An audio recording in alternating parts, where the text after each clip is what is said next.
Hey guys, it's me, Kayleen, back with another video, and sorry about that. Okay. For today's video, it's going to be a case that, I have no idea when it happened. I know it's probably been,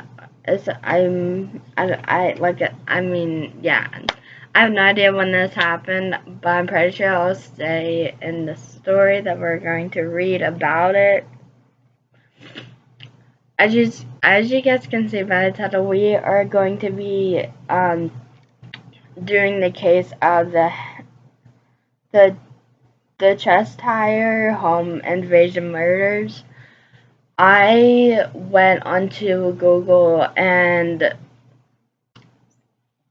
looked up horrific true crime cases, and there's like 10, so there's definitely going to be a lot of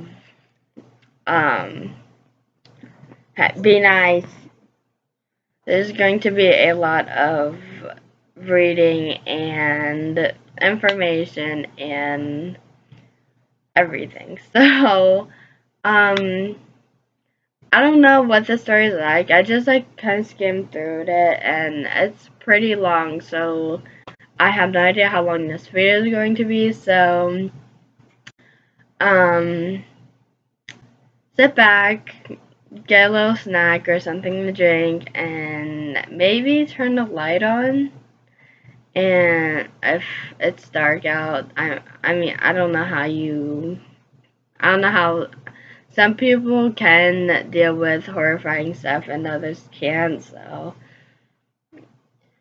just maybe turn a little light on and we'll get started. So,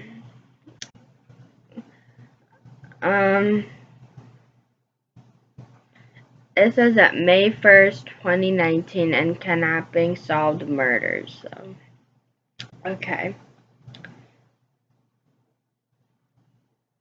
Okay. Cheshire, Connecticut is known for two things: as the bedding plan capital of Connecticut, and for the brutal slayings of a mother and her two daughters. It was a horrific event which sent shockwaves through the close-knit,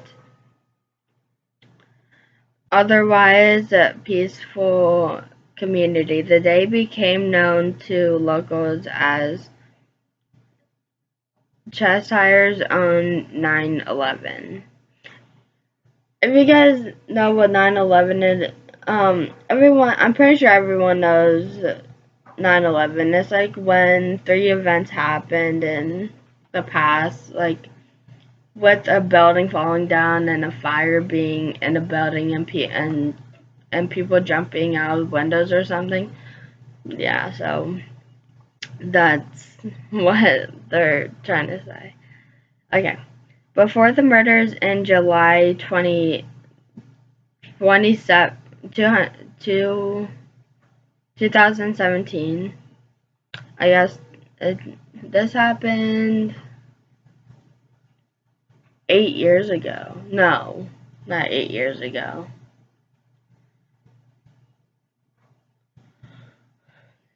7, 8, 9, 10, 11, 12, 13, 14, 15, 16, 17, 18, 19, 20, 21. 9 years ago. I'm pretty sure. I'm pretty sure I did my math wrong. Anyways, Cheshire was your typical New England town. Large, attractive homes with well manufactured lawns line the streets, and town boasts several parks, tennis courts, and a community pool. It's a beautiful place to live. Cheshire is the kind of place you'd want to raise a family. This is what local resident Joshua, I don't know how to say his last name, so I'm just gonna put K for his last name. Joshua K. thought about as he drove the streets, admiring the stately homes in the wealthier parts of town with his girlfriend, Caroline. The idea that the same man who drove those streets fascinating about his future family and make a better life for himself would go into cause so much destruction and inflict so much pain on other local family as is unfathomable. I have no idea if I said that word right, but anyways, now we're going into the Pettit family. I'm pretty sure, I'm hoping I'm saying their last name right. Okay. In 1985, William, aka Bill, Pettit Jr. met his wife, Jennifer Hawk Pettit, when he was doing rotations as a third-year medical student at the hospital where she worked as a nurse. Bill liked Jennifer from the moment he set his eyes on her. Trying to impress her, he acted like a self-confessed know-it-all, showing her how to take a patient's blood pressure. Jennifer was patient with him, despite knowing his technique was all wrong. Then she demonstrated to him how to go about it correctly. Jennifer was a pediatric nurse. I don't know if I said that right. And once Bill qualified as a doctor, he went into specialist as an somethingologist. I can't pronounce it. Bill and Jennifer married and went on to having two girls, Haley, born October 1989, and Michaela. I'm hoping I'm saying her name right. I'm pretty sure I'm not. Born in November of 1995. Okay. When Jennifer was diagnosed with multiple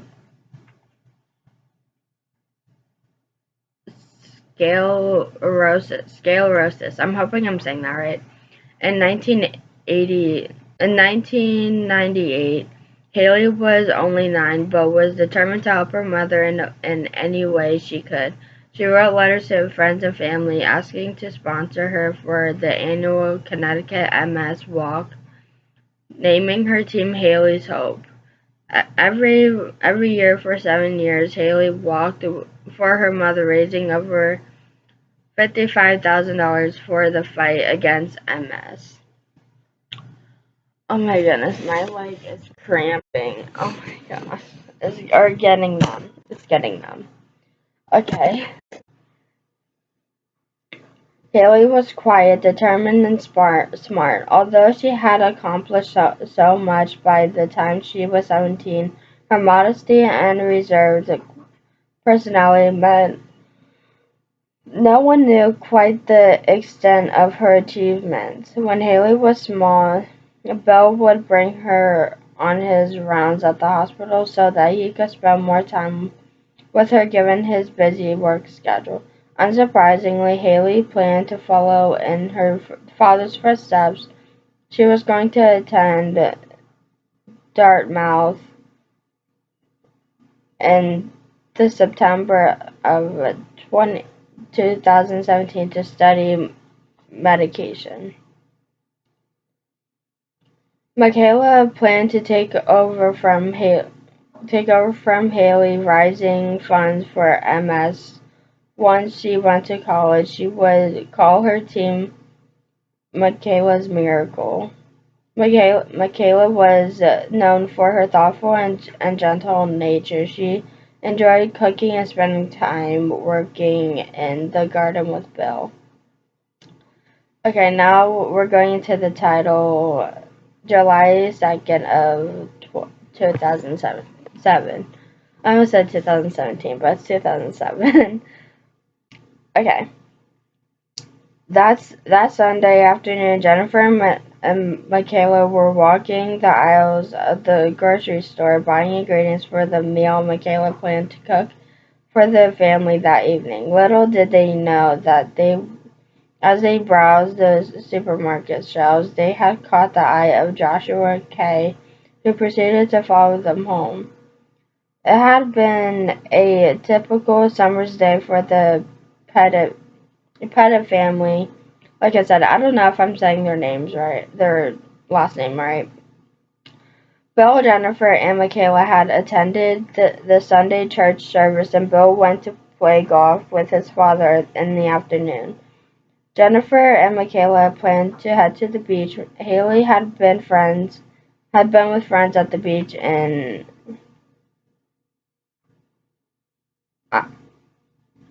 Ipswich. I have no idea if I'm saying any of the names right. Massachusetts. Oh my god. Massachusetts. Oh my gosh. I'm saying that so wrong. Well, we'll call it Mass for short for Massachusetts. I don't know. I don't care anymore. And would be home in time for dinner. Michaela made a pasta dish for dinner, and then Jennifer and the girls watched TV in the living room. Bill fell asleep on the couch in the sunroom. Now we're going into the subtitle Joshua K. So we're gonna hear from his side of the story, I guess. I don't know. Okay. Joshua K., which is 26 years old, was adopted as a baby and homeschooled as a child. He was extremely intelligent, but as he got older, he was in and out of jail regularly on burglary charges, like taking money, like robbery or something like that. No, it's not robbing. It's burglaring, like stealing stuff. His hope was that he could straighten his life out and become an architect. In 2002, Kay's daughter was born. In the spring of 2007, Kay regained full custody of her as his ex-girlfriend was in rehab for drug addiction. Once he gained custody, the girl went to live with Kay's parents. Lived with Joshua's parents. I'm not saying his last name anymore.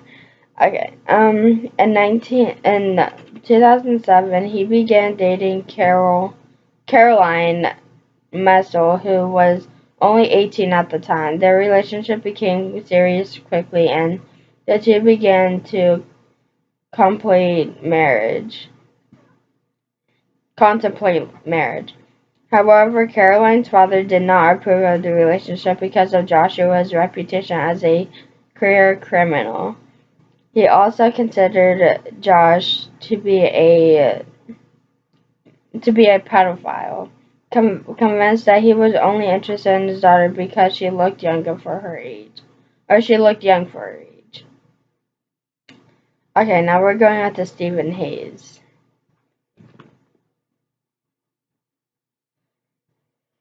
I don't know how these two play in this part. So, okay. Stephen Hayes, which is 24 years old, the parents divorced when he was a child, and he lived with his mother and two brothers, Matthew and Brian.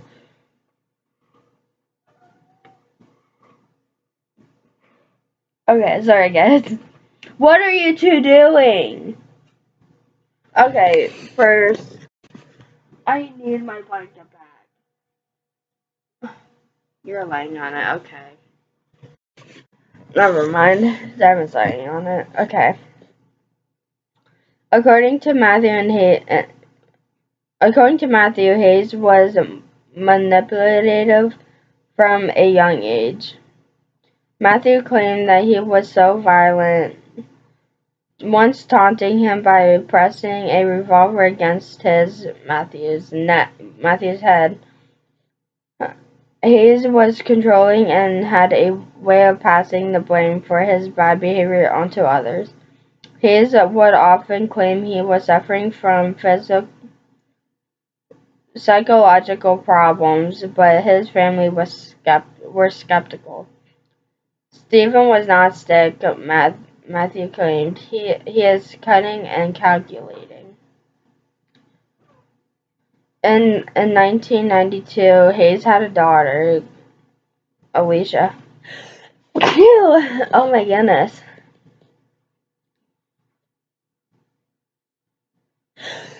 Phew! Oh my goodness.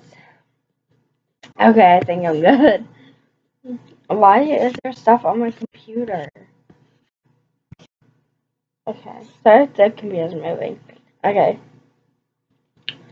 Alicia's mother and Hayes were divorced and she lived with her mother but saw her father weekly. She described him as always being good to her, never displaying a violent or aggressive side. Not yet, probably, but okay. Now we're going on to the subject of criminal history. Hayes and Josh met in 2006 when they shared a room in a halfway house in Hartford, CT, and being in between prison sentences. By the age of 26, Josh had been arrested for 18 home invasions and struggling with crystal meth addiction. Hayes was a recovering crack addict and seasoned burglary who mainly broke into cars during the day, stealing high-value items once the owner had parked and left. The two were both serving sentences for burglary when they were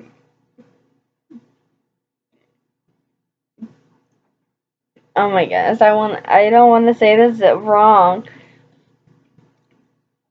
Paroled. I'm hoping I'm saying that right, but in April of 2007. Josh had originally been charged with 12 counts of burglary and sentenced to 9 years in prison in December 2002, but was paroled. Paroled, I'm pretty sure that's what it is, paroled. After serving a total of close to 5 years. Both men stayed in a halfway house briefly until they were released the following month. Hayes moved in with his brother in Winstead, CT. I don't know what CT is. And Josh returned home to Cheshire. Cheshire. There was some talk between the two, mainly on the part of Josh, about the idea of starting a contracting business together. But nothing ever became of it. Hayes' situation was not ideal. His younger brother was sleeping on the floor at their mother's house, and she was threatening to kick Stephen out and told him he was no longer allowed to use her car. Okay. Hi. Okay. Fine, whatever. Okay. The plan. Although no although no longer shared although no longer sharing a room at the halfway house, Hayes and Josh stayed in touch. Stay in touch. Yeah, stayed in touch. Neither Josh nor Hayes had a steady job. Both were doing irregular to contracting work, and they both needed money. Josh's girlfriend Kayleen had moved with her family to Arkansas. Yeah, Arkansas. I'm hoping I'm saying that state right. And he was determined to make enough money so that he could get her back to Connecticut and they could begin a new life together. He also knew that Hayes was getting desperate for cash. Josh, a skilled and whatever burglar, got in touch with Hayes about a way to make some fast and easy cash. Hayes liked the idea and agreed to come along. On the evening of the July 1st, Hayes accompanied Josh on a test run burglary. Josh broke into a home while Hayes waited outside. Josh didn't take much that night. The main objective was to show Hayes how easy it was. On real On realizing how simple it would be, Hayes whistled. The night of the 22nd, around 7:45 p.m., Hayes texted Josh, writing, I'm chomping at the bit to get started. Need a margarita soon." He waited an hour but received no reply. At 8:45, Hayes wrote to Josh again. "We still on?" Josh said yes. He said act soon. And Josh said, "I'm putting the kid to bed, hold your horses."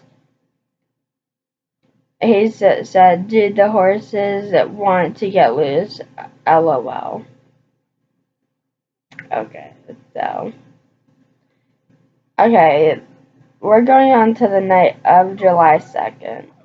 Or 22nd. Not 2nd, 22nd. Hi, come here. Come here. Whatever, dude. Okay. Oh, sorry, I didn't mean to hit the computer. Okay. Around 11 p.m. Oh my goodness. The Pettigirls, the family, headed to bed after watching TV. Bill remained asleep on the couch in the sunroom. Michaela got into bed with Jennifer and Haley Michaela got into bed with Jennifer and Haley went to her room. Bill woke up at one point, but he decided to stay sleeping on the couch that night, not wanting to wake Jennifer. Now we're going into the home invasion. Having discussed a plan with Josh, Hayes was under the impression that the two of them would burglarize the house, take the family out to the car where they would be tied up, and then burn the house down to destroy any evidence left behind. There was no indication to Hayes that anyone would get hurt. Around 3 a.m. on July 23rd, Hayes and Josh broke into the Petty family home armed with a gun and a baseball bat they found lying in the neighbor's yard. When they found Bill sleeping on the couch, Josh hit him repeatedly over the head with a baseball bat. Josh then told Bill not to panic and they only wanted money. He asked where the safe was in the house, but replied that there was no safe. Hayes and Josh tied Bill's wrists together and his ankles, leaving him on the couch, bound and bleeding. The two men then made their way upstairs, where they found Jennifer in her bed with Michaela. They tied Jennifer's wrists and ankles to the bedpost and put a pillowcase over her head. They then dragged Michaela into her own bed and did the same to her as they did to Jennifer. Then the same again to Haley in her room. As they had told Bill, they reassured Jennifer and the girls that they weren't going to hurt them and were only wanted money. Making their way downstairs again, Josh and Hayes had made a beeline for Bill, who still lay on the couch bleeding from his head wound. They cut the restraints from his ankles and forced him down to the basement at gunpoint. "Hey, be nice. I'm a Diamond." I was so glad that she didn't stop this, because if she did, I would have been so mad. Okay. Um. Okay. Once in the basement, Bill was tied to a pole. His ankle was bound, and he was covered with blankets, feeling woozy from the blood loss. Bill drifted in and out of consciousness. Hayes and Josh set about ran, ransacking the house, checking anywhere and everywhere they believed cash may be stashed, but found none. They did, however, find bank statements which showed the pet, petted, had around $30,000 in their Bank of American account. Here the plan changed. Josh and Hayes decided that when the bank opened in the morning at 9 a.m., one of them would take Jennifer and force her to withdraw $15,000 from her account. Before that, Hayes drove to a gas station with oh my gosh, with two plastic canisters he had found at the petty home. Petted home. Okay, I don't even know.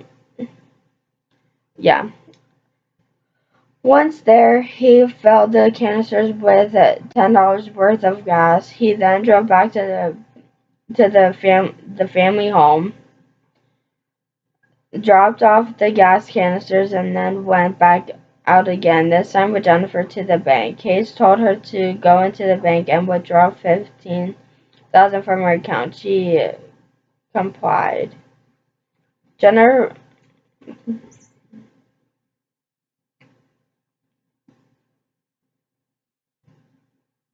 Jennifer approached the bank teller, leaned in, and passed a note over the counter. The teller glanced at the note without hesitating, gave the note to the bank manager, who ran into her office. Jennifer then left the bank, making her way back to the car. Hayes was waiting. She got in, and they drove back to the house. As Jennifer was leaving the bank manager called 911 at approximately 9:21 a.m. and informed the dispatcher of the situation. Jennifer had also told the bank teller that the man holding she and her family hostage were being nice and only wanted money. Shortly after the call was made, police were dispatched to the address in unmarked vehicles, and they proceeded to set up a perimeter around the home. They then hid behind trees not far from the house. Okay, now the murders. The following. Okay. Okay, this is a little disclaimer they put on here. The following contains particularly sensitive information. Please skip over if you need to. So I'm gonna read this, but if like this is like too much for like some of you, you can just like skip over this part. But I'm just gonna read it. There. I don't know if this is good for YouTube, but at the same time, now thinking about it, but like these are like true crimes, so I'm just gonna read it. Okay, there is a substantial controversy surrounding the police action from this point. As they went about setting up the perimeter, Josh was inside the home raping Michaela as she lay tied to her bed. He then proceeded to take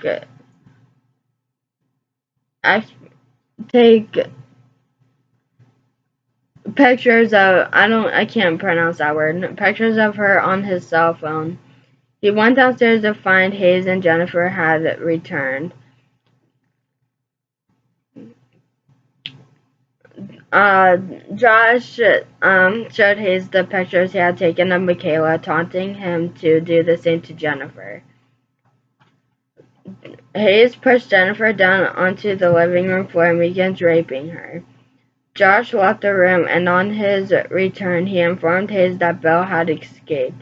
At this point, Hayes loses it completely. He looks out the window to see an unmarked police car, and that he puts his hands around Jennifer's neck and strangles her to death. Michaela, having escaped through the bulkhead of the basement, a horribly beaten Bill P. I'm not saying their last name because I cannot pronounce it. Stumbled across his yard to his neighbor's driveway, bleeding heavily and hardly able to speak. His neighbor came out of his house and, on seeing Bill, intentionally, he didn't recognize him because he was almost completely covered in blood. The neighbor calls 911. A policeman appeared, looking down at Bill, holding a rifle. Bill can barely speak, but he tries desperately to shout that the girls are still in the house. But it's too late. Once Hayes kills Jennifer, he pours gasoline over her body. He covers as much of the home as he can with gasoline, including over Haley and Michaela, who are still tied to their beds with pillowcases over their heads. Hayes then set the fire, and the two attempted to flee in the family's car, but they barely make it down the driveway when they crash into a police barrier at the end of the driveway. They are detained immediately. By the time firefighters arrived on the scene, flames had engulfed the top floor of the house. 3 people are dead in the home. Jennifer strangled in the living room, while Haley and Michaela died of smoke inhaling the smoke upstairs. Haley managed to escape her restraints and run into the land, but was found collapsed at the top of the stairs. Michaela was still tied to her bed. Yeah, so. Okay, now it's confessions and trials.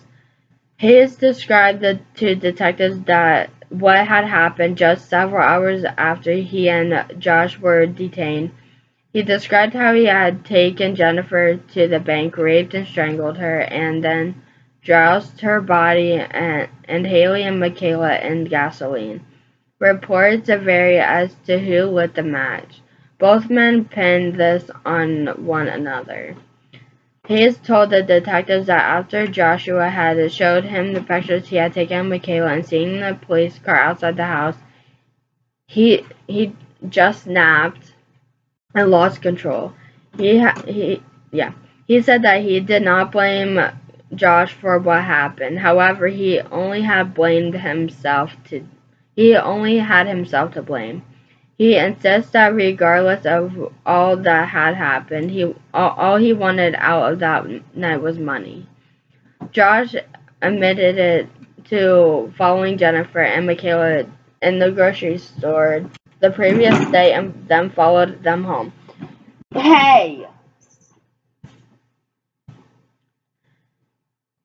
He said the reason he targeted them was because they looked wealthy and had a nice car. He admitted to,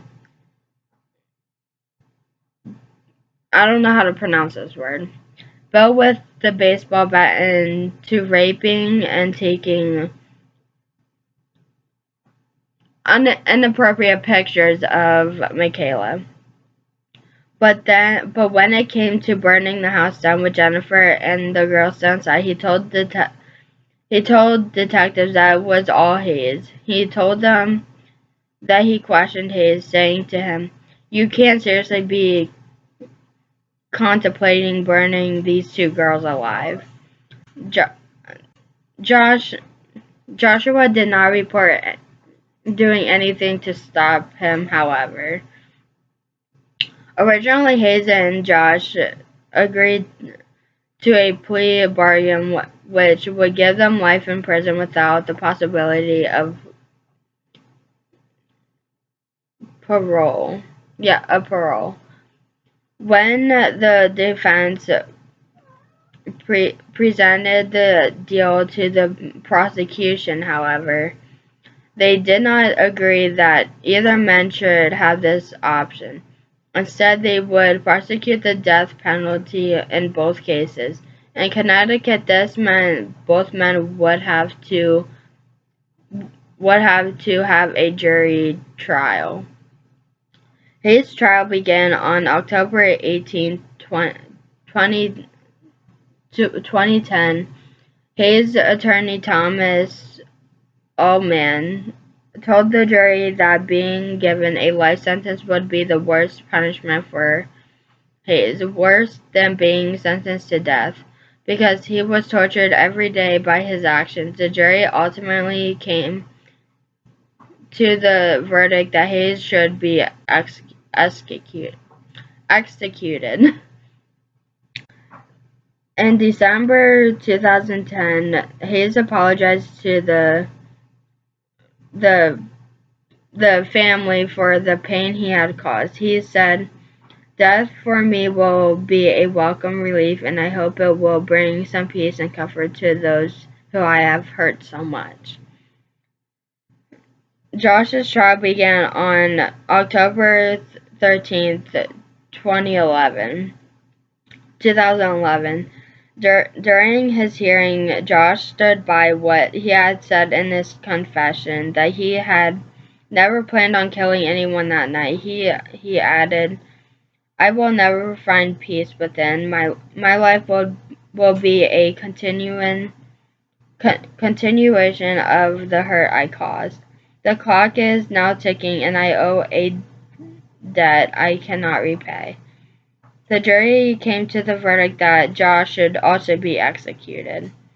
In August 2015, however, Connecticut abolished the death penalty, meaning the sentences of both men were committed to life in prison. Stephen Hayes and Joshua Kay are currently serving life sentences without the possibility of parole. Josh's defense team filed a motion that Josh's defense team filed a motion that he be given a new trial. They argued this on the basis that the trial should not have taken place in Cheshire, but in a different part of the state due to the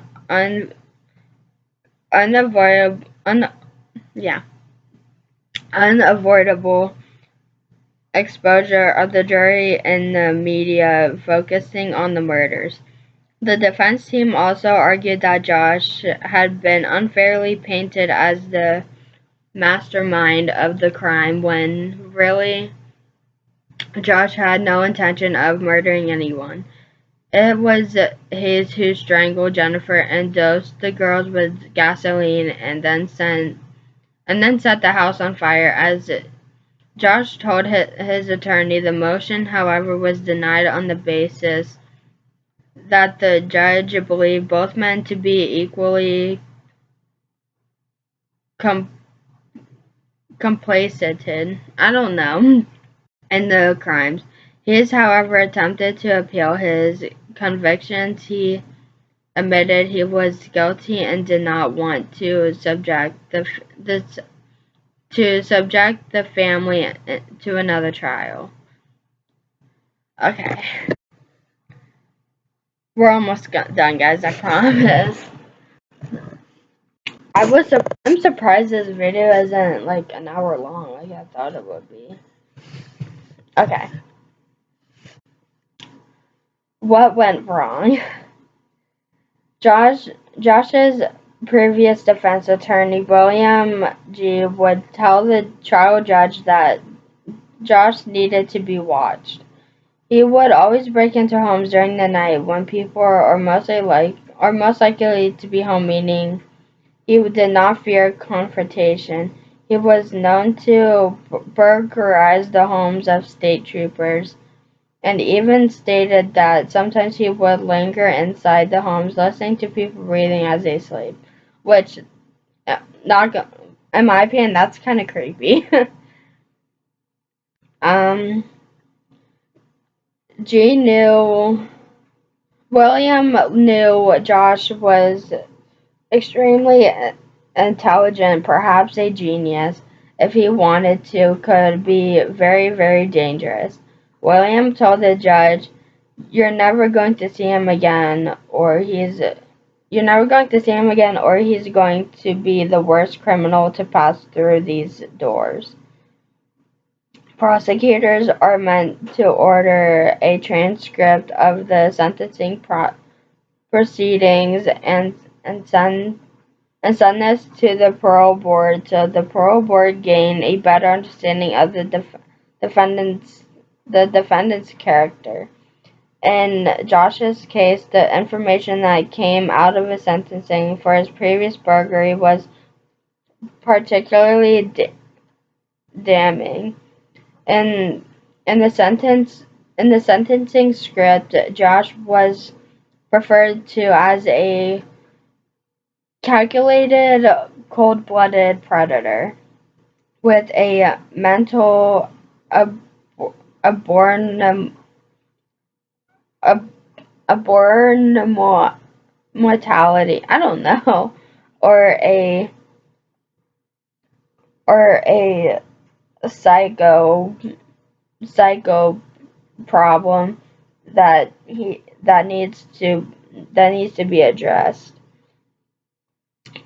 Josh had previously been arrested for 18 home invasion burglaries, but somehow this information, along with the transcript from his previous sentencing, never reached the parole board.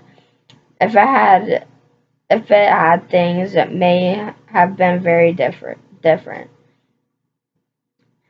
Instead, what the parole board saw was an intelligent young man who did not display mental health problems and showed remorse for his crimes, giving him parole in April 2017. No, 2007, not 2007. 2007 seemed like a reasonable decision. Yeah.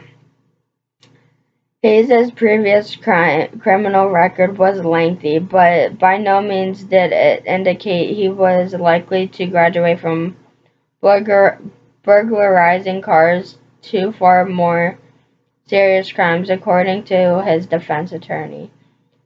This set off alarm bells for me too. Don't ask me how this happened. It seems like information the parole board ha, should have had automatically. It's referred to in the Cheshire murders documentary by Reb. Mike Lawler, chairman of CT Judiciary Committee. I don't know. Okay.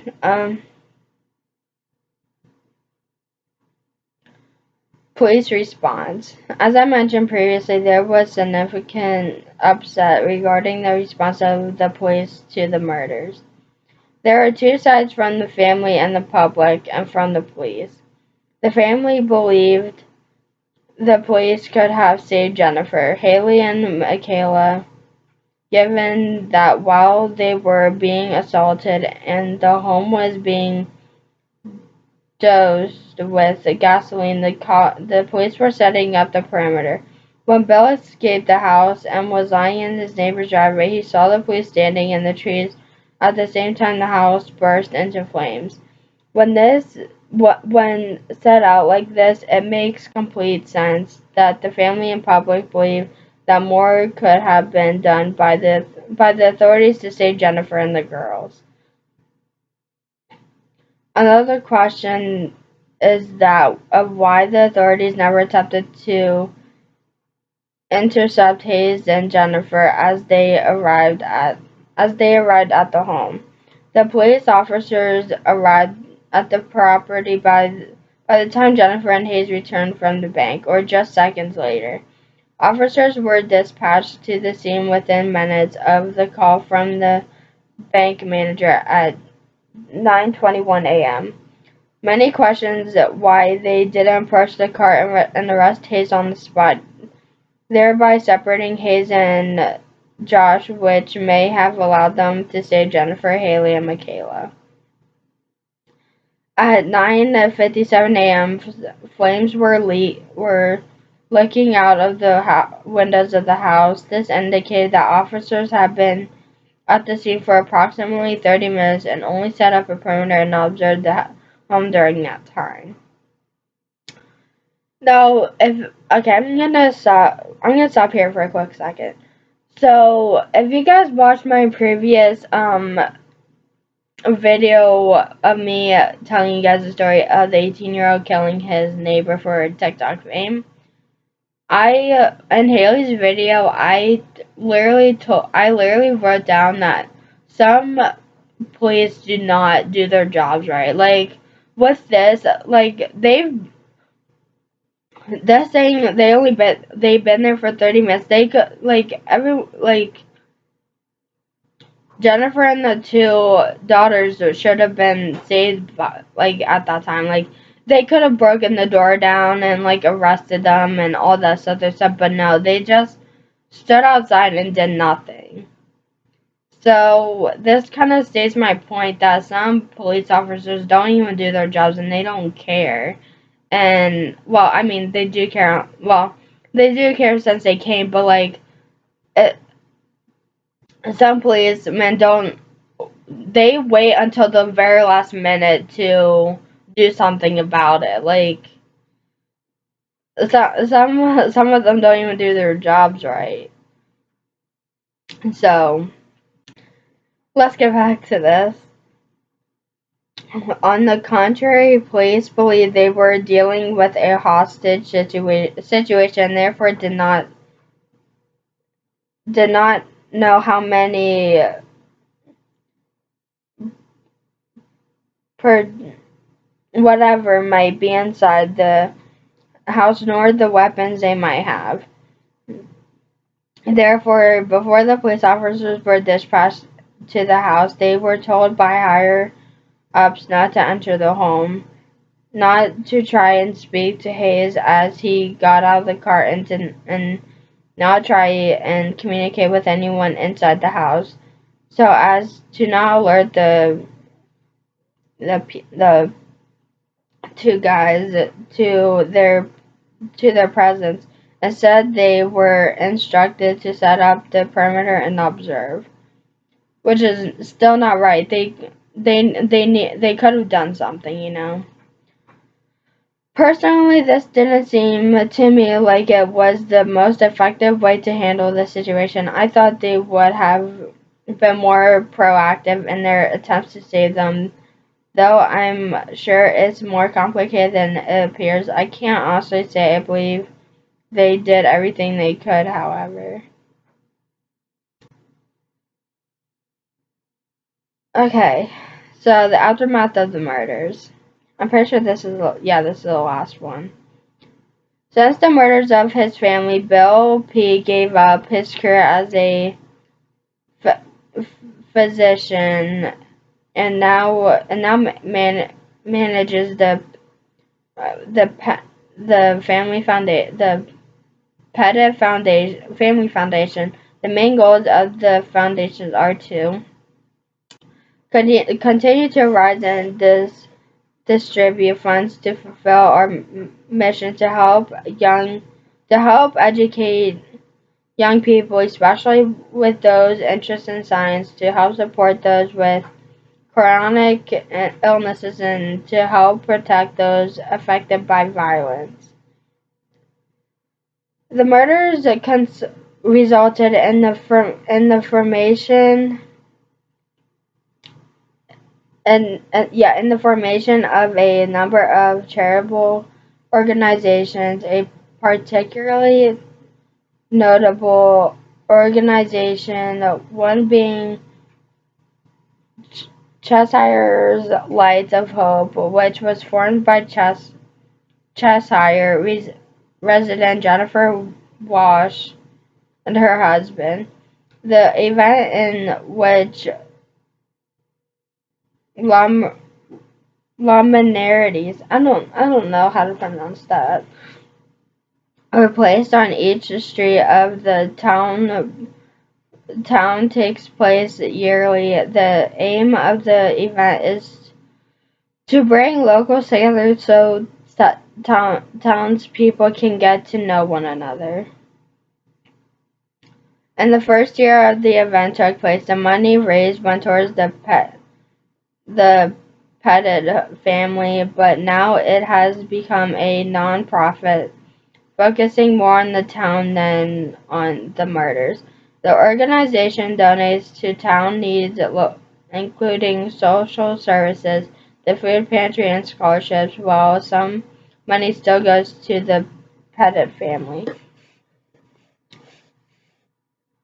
In August 2012, Bill Pettit married Kristen P., whom he met while she was volunteering for the Pettit Family Foundation. Together they have a son. He also become involved in politics as a Connecticut state representative, representing Plainville and New Britain as a Republican. The public memorial service, hosted by Central Connecticut State University, Bill asked those in attendance to help a neighbor fight for a cause and love your family, as a way of honoring the memory of his family as well as making the world a little bit better place to live. So that was the Cheshire home invasion. So I have no idea what to say about this. But I would say, like, with the police though, they could have still did something about it. They shouldn't have literally just stood outside and did nothing. Like, they could have did something.